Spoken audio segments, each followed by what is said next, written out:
So I was expecting to, walk through, I guess, my intro on my own, but it was done for me, so thank you for that. So payments is such an exceptional industry because the experience that Aaron just walked us through is so completely different from the experience that I have in payments. So I'm hoping to leverage that different lens and also have everyone think from a completely different part of payments innovation. So I guess I'm taking us from the product level, which we've discussed a lot today, to a really kind of industry-wide kind of understanding of innovation. So Mike Landau, I guess I'll give you my resume. So I've been at PwC the last 3 years as a consultant. So it's quite a generic term for a job title, but I worked through strategic or operational themes with a number of different types of organizations across the payments landscape. I've been in the payment space for the last 6 years. I would say a majority of that time has been in a role as more of a researcher than a consultant. So I've built a fintech research portal, which I can talk through offline. I've published my ideas on the direction of the industry as it relates to the incumbents. So that was in an equity research role. And so with that lens of payments, I thought I'd take us through, a few different segments for my discussion. So the first is that in a lot of the roles I've been in, I have to constantly think about my top-level view, my point of view on what's really happening in the payments landscape, right? What are the core themes? And by understanding what those themes are, how do I anticipate what's happening next? So that could be either from the perspective of my clients or from a personal interest, perhaps what I'm publishing, right? And when you have a lot of noise, and by that I mean different areas of innovation that really intersect, sometimes it's hard to step back from the conversation you had at PAYMENTSfn alongside all the things you're reading in the trade rags, as well as conversing with your colleagues about. So I'm going to start with just an approach to thinking about innovation, and hopefully that helps everyone take a step back from what they're doing day to day to figure out exactly where that fits with what's happening around them. The second thing I'd like to do is kind of using those tools. I've built my own ideas on where the merchant acquiring space might be moving. So I thought I'd share some of those ideas today. And as we've learned from some of the conversations and offline as well, it seems a number of folks in the room are really focused in that space. So would love to either handle Q&A or talk offline after. And finally, I've noticed that just in the years of working with a number of different players in the payments landscape, there's a lot of broad assumptions being brought to the table for enormous strategy that requires a tremendous amount of investment. And so I'd like to just tease out a little bit what those assumptions are and if they are, in fact, appropriate. OK, so I'll call it chapter 1. So when we're thinking about a product strategy or a corporate strategy, whatever it is, I think the underlying assumption is that those building that strategy or the person in charge of building that product has a very specific idea of where they think the market's going. That's how you identify a gap in the market. That's how you identify an opportunity. That's how you size your market, and that's how you figure out where your dollars, where your investment should be going. And what's commonly done is you have that vision, you build the product, and you bring it to market. But what happens over that 6-month time frame, the 1-year time frame, the 2-year time frame, is that, as we all know, things in payments change very, very quickly. So it's critically important to understand what's happening around you and monitoring those developments. And it's not just having the conversations. It's really internalizing what you're learning to figure out if not only your strategy still is relevant, but whether or not your own personal point of view of the payments landscape is actually changing. And that's when you have an aha moment about potential pivots, which happens very often right, in this landscape, which I'm sure a lot of people in the room have worked through. So I'd like to talk about this iterative process a little bit and how to ground what you're hearing, what you're seeing, and kind of boil it down to your point of view. So this is a sad attempt to map all of the different innovative themes in the payments landscape. What's interesting, or probably where I want to draw everyone's attention on this map, is the bottom right, where I have a nice little asterisk, non-exhaustive, right? So these are really kind of interesting broad themes. This isn't necessarily today. This is, over the last several years of kind of this fintech explosion, so to speak, where there's a lot of familiar faces, but some new that are creating new categories. And these boxes are changing. And so in addition to calling out that it's non-exhaustive, I think another really important thing to recognize about this is that each of the boxes that you may find your organization sitting in, right, is affected by all the boxes around it, or in fact more broadly. And so I think it was touched upon a little bit earlier today, actually, which is, the biggest revenue driver in payments is transaction fee-based revenue. And if you look across the top, right, of the value chain of payments, everyone shares a portion of just that, I'll call it 2-3%, right? So if one of these boxes is growing, is another shrinking? And thinking about those kind of things is really important to kind of generating your point of view. So not only thinking about your competitors, not only thinking about your vendors, but thinking about who's sitting kind of around. And so if you take kind of a triple click, I guess, into that landscape, just to throw out an example, right? Okay, so well, I don't care about the whole landscape today. What I want to know about is, I'm really focused on U.S. payments, and this is actually true professionally for me. I really am not worried about institutional payments, corporate payments. What I'm thinking about is retail. I want to understand the innovation themes that are really kind of present for merchants. And really, let's talk about the card-based landscape. And it still looks something like this, right? Again, the asterisk is non-exhaustive. But this is, right, the last 15 years or so of the payments landscape. And a lot of these themes actually were talked about in some of the presentations today. So I think key takeaways, right? I talked about kind of boiling, well, I'm not going to call it the ocean because that's impossible. But how do we draw insight from the fact that there's a number of storylines, there's a number of narratives on each of these kind of rows, right? And really, when you look at all these items, you start to think about, okay, well, this is really about making payments either faster, perhaps safer, and maybe just creating a better end user experience, right? And so putting this all together, what you start to realize is that a lot of the innovation themes are really, really reinforcing a lot of things that have been present in the payments landscape for 60 years, right? And so what I mean by that is a few examples on the screen. Aaron provided some book references, so I'm glad to provide some recommendations as well here as well. So first of all, physical card, right? We talked about it on the panel a little while ago, which is, yeah, we're starting to move away from physical card. I personally try and pull out my mobile phone to pay as often as possible just to have that experience, understand the friction. But the large majority of retail volume is going through card.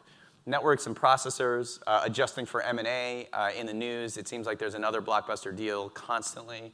But if you adjust for that, you actually find a lot of the same players, right? The networks, the payment processors from over the last 6 decades. I believe in the panel also someone mentioned, right, there's a black box of the Visa, MasterCard, and the processors. At least it gets there, and then we don't know what happens, and the payment comes back out for settlement. Right? But those players have been here since the beginning. Static PAN, for those of you focused in fraud, right? The primary account number, the fact that it is a static number in a digital environment is scary, right? We've made progress, certainly in that area, but the fact that when we get a physical card and it still has a static number embossed on the front of it is a problem, right? And that's a legacy, again, from the last 6 decades. The pricing model I'll leave here. I'll get into that in a little bit. But in general, the swipe fee is what most people in the payments landscape are fighting for, a piece of that, and that really the structure of it hasn't changed. For anyone that is, again, no affiliation to the authors of this book or these books or anything, Paying with Plastic is a fantastic book that takes you from basically the very beginning to about to probably 10 years ago. The 10-year gap is okay, but if you want to become an expert as quickly as possible on how the payments landscape has evolved over time, gives you fantastic insight into what to expect moving forward. I highly recommend that book. Matchmakers is, I think, a great discussion of why we're all here, why payments is so lucrative. It's the double-sided network effect, right? And there's great examples in there from the last 10 years of not just payments, but how that kind of model works and why it works so well, and sometimes when it doesn't. So thinking about the pricing model a little bit more, what I find really interesting is again all these innovation themes. Right? They are either driven by startups, they are driven by the networks themselves, right? I'm calling out some Visa and MasterCard data from company filings over here. But the point is that kind of focusing on the networks, right? They've been a big part of a lot of these themes here that I have on the slide. All right, creating the EMV standards, contactless, virtual cards, tokenization. And what's so interesting about all these innovations that make payments better or safer, et cetera, is that really what they're doing is reinforcing the revenue model that they created, again, 60 years ago, right? So if you follow the last 8 years of their financial statements, 90% of the, approximately, 90% if you smush them all together, Visa and MasterCard's revenue, are tied directly to transaction fee revenue, which is different than the narrative you would read just in the news. And it's, you know, I'm not trying to say it's, you know, misguided, right? I mean, it's very intentional, but I think bringing it back to the fundamentals of what's happening in payments when you think about innovation themes is really helpful for kind of, again, kind of tinkering with that point of view. When you're reading about tokenization, is it changing the landscape in a way that affects your business? Well, let's think about what it's really doing for the industry kind of on a fundamental basis. So just kind of wrapping up, right, I think it's this section, it's important to think about, right, all the themes that you're coming across and reading, right? It's not necessarily just bubbling up what you've understood, right, and moving forward. There is really this channel to really challenge yourself to understand whether or not what you're hearing from customers, what you're hearing from peers, what you're hearing in the news, et cetera, is really shaping payments or from your perspective in a way that you may not have expected when you originally started building that strategy or putting together that product. Again, yeah, testing your in-house point of view by following the economics in the industry. Okay, so with that lens, I'm going to move into a discussion around merchant acquiring. So merchant acquiring, I've been, I think, closest to than other parts of the payments landscape. I find it to be pretty fascinating for a few reasons that I hoped to summarize on the slide. So direct acquiring, right? So when merchant acquiring kind of began as part of a support for the card-based ecosystem, right? The emphasis was on a bilateral agreement. So you have an acquirer who has an agreement, contract with a merchant, right, to process all of their payments. All right, perhaps a merchant has a few merchant acquirers, but I find it a bit ironic that if all the emphasis is on transactions and payments, the emphasis for this relationship is really the broad contract. I own all of the processing for your business to make sure it runs appropriately. Well, we all take it for granted now, but you know, this was the way of the world until smaller businesses wanted to accept card as well. Well, acquirers didn't have the scale, the scale within sales to make that happen. So a whole industry for an intermediary in the form of ISOs and later ISVs, some who are represented here, right? Changed the game for that, right? Created adoption by, with feet on the street, so to speak. to sign up small businesses to offer the same products, right? It's still a bilateral agreement. Maybe the parties have kind of changed, so we start to see this fragmentation. But we get a better footprint, right? More adoption, right, for acceptance of cards. And on the right, maybe the swipe fee has changed a little bit. I'm kind of summarizing what really happens there, but if an ISV earns a residual, right, they kind of take a piece of that swipe fee. And then in the last 5 years, it's been really interesting. Again, the discussion of PayFacs has certainly come up a few times today already, but now the game is changing a little bit where maybe a software vendor earned 100% of the revenue from software sales.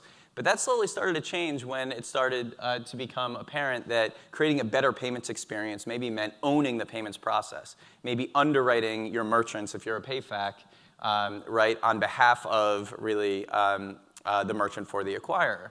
And if you're providing more of the payment service, then you earn more of the payments revenue, right? So we started to see some changes here. And in the meantime, payments is used as part of the narrative of trying to just create better experiences for merchants. So as a result, SMBs now have access to enterprise-grade solutions, something that they might not have had 10 years ago, 15 years ago, so to speak. But what's still missing, it seems to still be missing, is that SMBs need access to enterprise-grade pricing. Right? So the disparity between what the Walmarts of the world will pay today obviously is very different from SMBs. So this is when I start to think about pricing model. And this is when you start to think about, well, okay, we've had the swipe fee and we've had the acquiring fee as a small part of the swipe fee for all this time. What could possibly change, right? Besides the fact that some merchants have negotiating power because they have a tremendous amount of volume, and some merchants, like SMBs, do not have that same benefit. And so in speaking to a number of colleagues and speaking to a number of industry participants in conferences and in meetings and just across the board doing my research, I came across kind of a deep dive of the ad tech space, and I found a lot of similarities that really piqued my interest, particularly when thinking about what is the next step for merchant acquiring. Will it really change, or how will it change? Does it need to change, right? And so I'm just going to kind of level set here on the ad tech space, right? And you can kind of walk through this and maybe kind of point out for yourself, right, what I just described as the slow evolution of merchant acquiring may ring a bell here, right? So here we start, again, with direct bilateral contracts. So a marketer, right, such as, I don't know, a shoe company, right, and a publisher, maybe an athletic website, so to speak, establish a relationship, right? The marketer is going to push their ads onto this athlete website, right? And this was great, right? So you had a one-for-one relationship. It was pretty clear what was happening. However, the rise of the internet made those relationships completely inefficient, right? We needed a scale to get marketers needed a scale to get their ads displayed. And so what gave rise from that catalyst was the creation of ad networks. And ad networks thought, hey, we're going to deal with one marketer, and we're going to have a whole network of publisher relationships. And so what we can do is we can take the fees from the marketer and then spread the ads wherever they go. And there was a number of problems with this. One was there was zero transparency into where those ads were actually going. So there was no calculation of ROI or anything like this. So marketers were still kind of going in blind. And that's where we get to this next catalyst. So there's an intermediary, in the acquiring space. I'm thinking, right, the ISOs and ISVs. And now there's a demand. Marketers are getting a little more sophisticated. They want to understand where their dollars are being spent. They want to understand what the ROI is. Are they reaching the right audience? All of these questions, right, come to mind. And as a result, we really change. So the industry moves into the use of ad exchanges.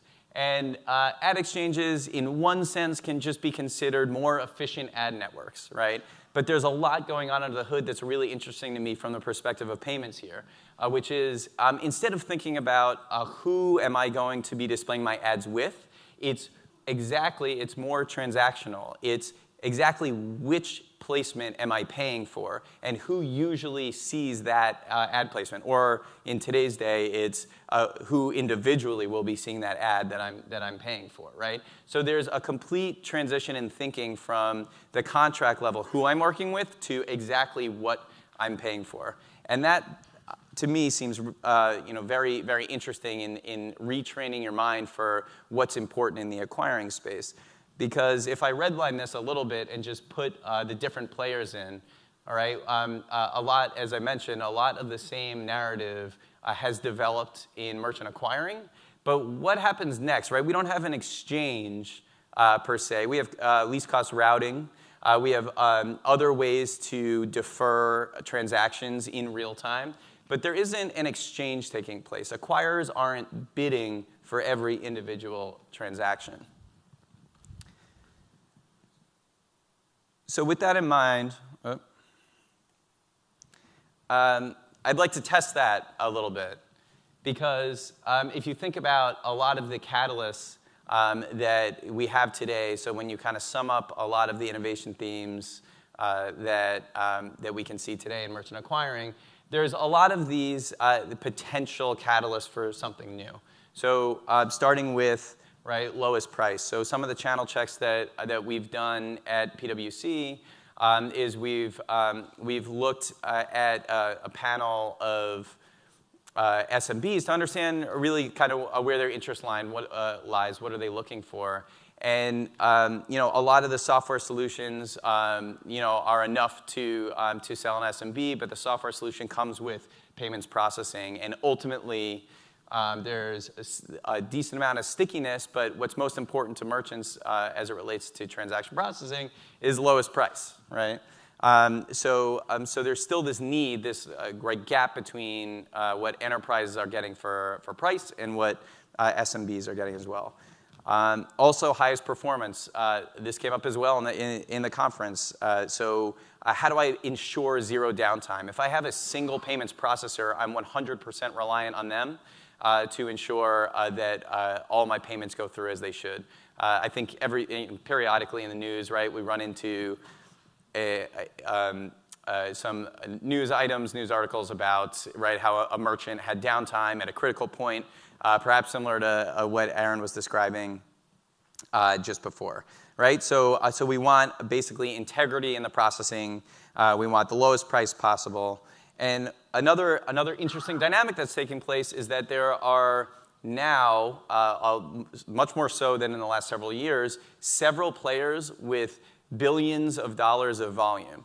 And in payments, if you look at a few of the kind of the innovation themes and the narratives that are coming through, what you find is usually there is one player or several players with a tremendous amount of volume using it as leverage to dictate the terms of what's happening in the space, right? And so now that we have ISVs and PayFacs that own a lot of volume, it creates an incentive for acquirers to bend how they do business to grab that volume.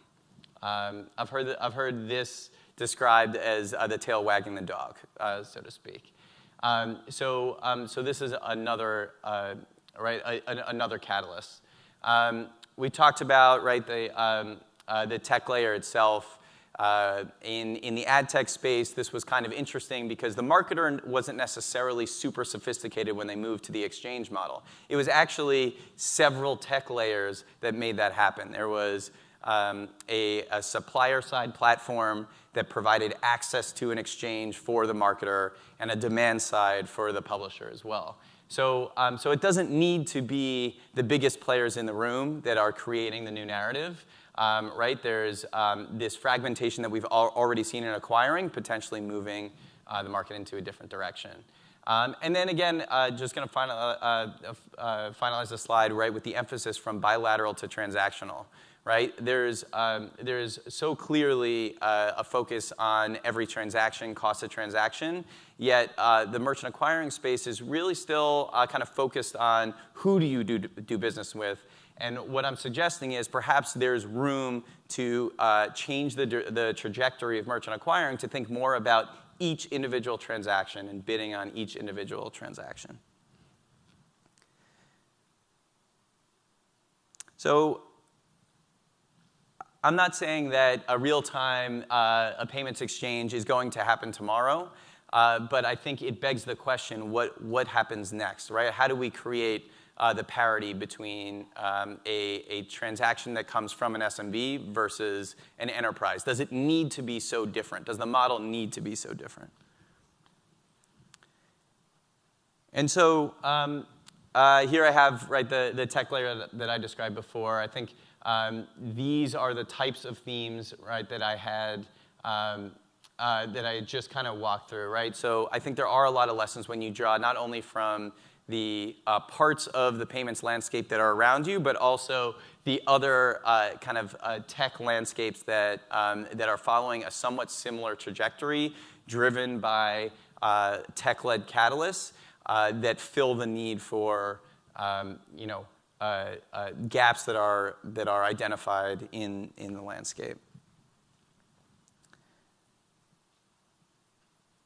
So just summary points there.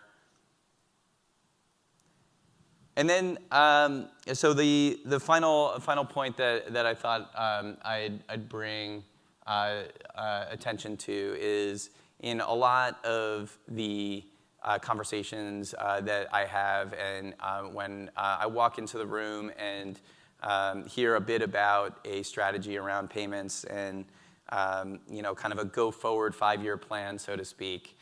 There's always a lot of assumptions that are not discussed and not kind of really vetted before undergoing costly strategies, right? And I think one of them, I think from a global perspective, we talked about today the use of alternative payment methods, and I think that becomes very clear in certain markets more than others. But in the US, to me, it seems like the underlying assumption that credit cards and debit cards will be the default chosen payment method is true today. I think it's always important to test that assumption, right? I don't personally believe that in the next 2 years that changes, right, for example. However, I find it really interesting that some of the themes that I have up on my slide here can really change that narrative over time. Right? And so what happens with contactless, right? How we now hide credentials. To me, that starts to feel like credentials are put on the same footing, right, as those that we use today. And that's something that really hasn't been used before. If I can use a purchase financing tool in the same mobile wallet that I have my credit card, then maybe it's more compelling for me to use that alternative payment source. So just thinking about this. Real-time payments, right? I think we're still discovering how that could be used in the retail case. The interoperability of credentials, I find this to be fascinating, which is if you start with cash, today you can now convert that quickly into loyalty points. You can convert that into credit at a store. You can convert that into any number of form factors or stores of value, excuse me. And the fact that you can do that in real time, or we're moving in that direction, means that right, you were breaking down a lot of the silos that people are comfortable operating in today in the retail environment. And so that should be testing your assumptions of what kind of integrations do I need to have a complete payment solutions in retail. And the rewards economics, I think, is really interesting, too. If issuers are paying more and more to get more and more of our volume, at what point do we see that really start to shift, and what does that mean for how we choose what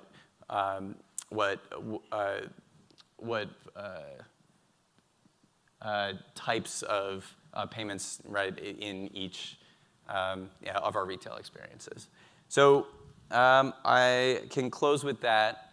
Thank you very much. I see I ran out of time, so I'll take questions offline, but thank you.